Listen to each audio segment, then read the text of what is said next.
Hello students, my name is Akshat Ayush. I'm 24 years old and my home state is Jharkhand. This was my third attempt in UPSC examination. I had previously failed in preliminary and this year I was able to go through all the way. Now the topic that I have chosen is internal security. My father is a former law enforcement official, so internal security comes very naturally to me. With regard to certain specifics that you need to understand, it is not only a topic that you need to understand with respect to GS 3, because every year you get at least 3 or 4 questions from this, but also if your family or if you have any residential background in the insurgency or militancy hit areas, then you need to have certain understanding of this, especially for your interview. So, firstly, we need to understand what is militancy, what is insurgency, and what is left-wing extremism. There is a distinction between the three. It is not the same, just applied in different regional areas. So, firstly, militancy is certain unorganized, violent action against the state. The key thing is that it is unorganized. It is not. It does not have large local support. On the other hand, when you consider insurgency, that is an organized militant action against the state, with some support of local population, especially from international powers. Which is what we see in the northeastern states. Left-wing extremism, on the other hand, is simply an extension of a particular extremist ideology supported by due violent action. Now, when understanding internal security, it is very critical to understand the different facets of it. For example, cyber security, money laundering, arms trafficking, cattle trafficking, and all of these are very critical aspects that you need to integrate in your answer.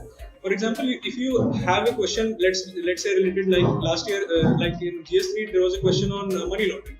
So you can equate it with different organizations, for example, FATF, Eurasian Group, and so on.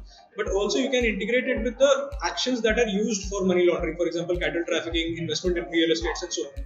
So that will make your answer stand out as opposed to it being banal, most students will be writing the same the answer that you have read from books and from your books and magazines.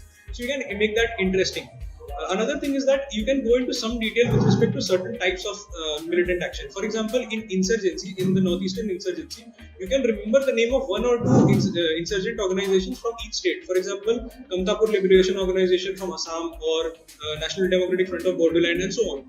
So when you remember the organizations and you draw a map of Northeast and you highlight each of these organizations from different states, it says that you have certain decent understanding, and it is not only a mucked up answer that you are just vomiting in the actual paper.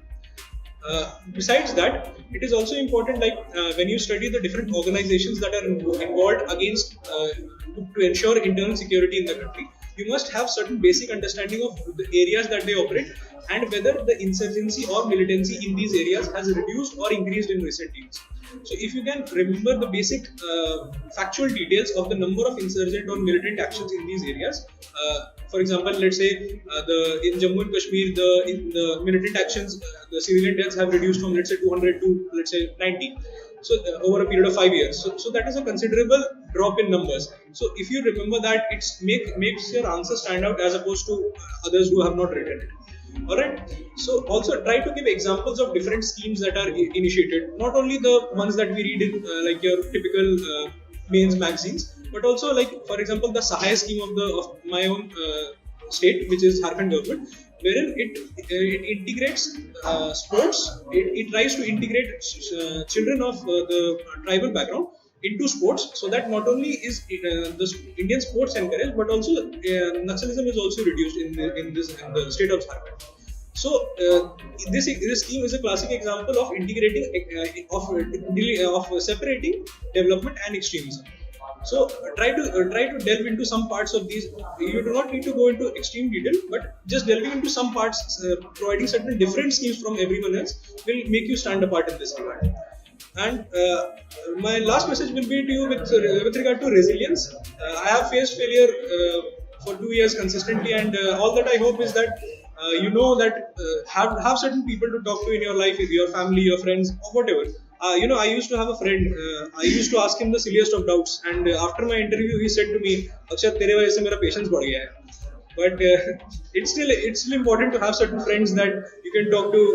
Never feel you are alone. Everyone struggles through this exam. Everyone has been through the grind. That is all I would like to say, and I wish all of you the very best of luck. Thank you.